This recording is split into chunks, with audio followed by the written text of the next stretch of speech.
It's going to have all the thrills and chills that you would expect from a big adventure. The stunt work on this was way more intense than anything I've done before. But I'd say the most difficult thing was just remembering all of the moves in terms of the sword fights. So we circle. Sorry, once again. They were more kind of precise. There was more involved for these specific beats. That dogs we circle. This was definitely very demanding for everyone. 1, 2, 3. Ah, that was wrong. I'm the sword master, and I started in 1952 with Errol Flynn on the Master of Ballantrae.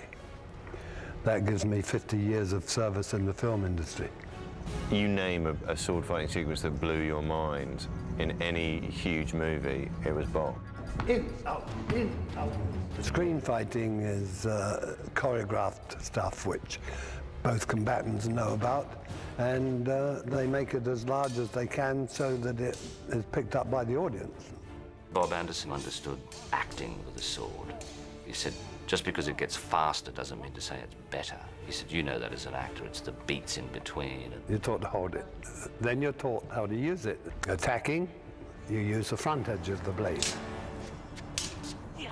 When you parry, which is defense, you use the strong part of the blade, which is there. Once you know where to put your sword at the right time and place, that is the beginning of it. The routine now has to be rehearsed so it can be done with speed and agility and feeling and timing. It's like muscle memory, you know, your muscles have memory in the same way that your brain does. So when you're learning a sword routine, you kind of go over the routine numerous times in order for it to sort of sink in. It was interesting because I kind of learned the choreography to these things before I actually knew the character fully. So it was kind of interesting to incorporate the character into the moves.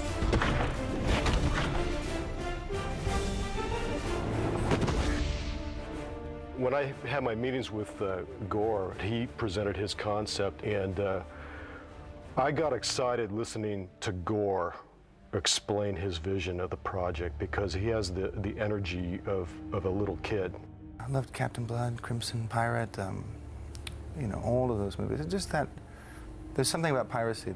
Welcome aboard the Black Pearl. I think what's fun about the first big sword fight between Orlando and Johnny is it's the kind of classic first set piece. And we're having a lot of fun with it, but there's no doubt that at any moment someone could lose an ear. You all right? Yeah. As good as gold.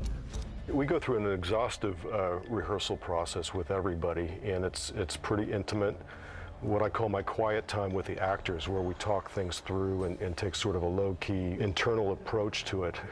It's one thing to learn the choreography of a stunt action or a sword fight or a fight or whatever it is, but then they have to start coloring it with their characters. And I try to let the actors do that from day one. And that's how the collaborative effort starts rolling. You like pain?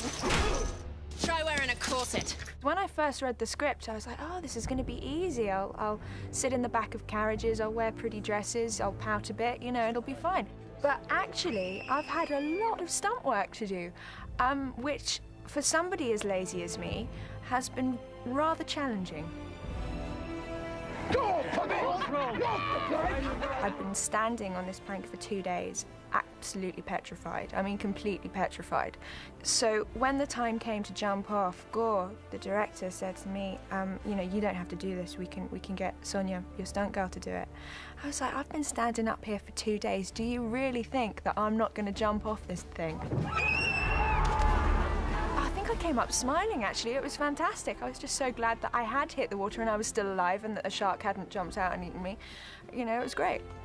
You have to really be true to the genre, and you have to deliver the great sword fight. The film has its big set pieces sort of spread out. There's an attack on the town, Jack's escape, there's a huge boat-to-boat battle sequence, and then there's kind of a sneak attack on the Dauntless in the climax of the third act. When the Dauntless battle begins, all the pirates are skeleton in that. So we shoot it live, and then we do reference passes with nobody there, where the opposition has to fight air. Our stunt coordinator was really great at choreographing these sequences. It's very difficult for his team and ultimately cameramen as well to set a composition, photograph it with the British Navy, let's say, and the pirates, and then remove the pirates. And so not only are you photographing air, you're also kind of thinking, okay, that's the moment where that guy hits that guy, and then I'm going to pan over to this skeleton who's not there. It was like a choreographed dance with all these stunt guys beating themselves up, basically, with these imaginary opponents. It's like you've been learning a tango with someone for a month, and then they go, okay, now do it without your partner. And you just feel like an idiot, you know, kind of lunging at mid-air. It was so much fun, really. I mean, we're making a pirate movie here. It's like, you know, it's like every boy's dream. I think it provides all of the kind of things you'd expect from a Bruckheimer picture, yet it tapped into something, I don't know, something, you know, again, that sort of 9-year-old, you know, that's still there. We all understood that we wanted to capture the feeling of this epic pirate thing, but we all agreed that we're going to take a fresh approach to this, something that'll be generational, something that'll last. That's not very nice.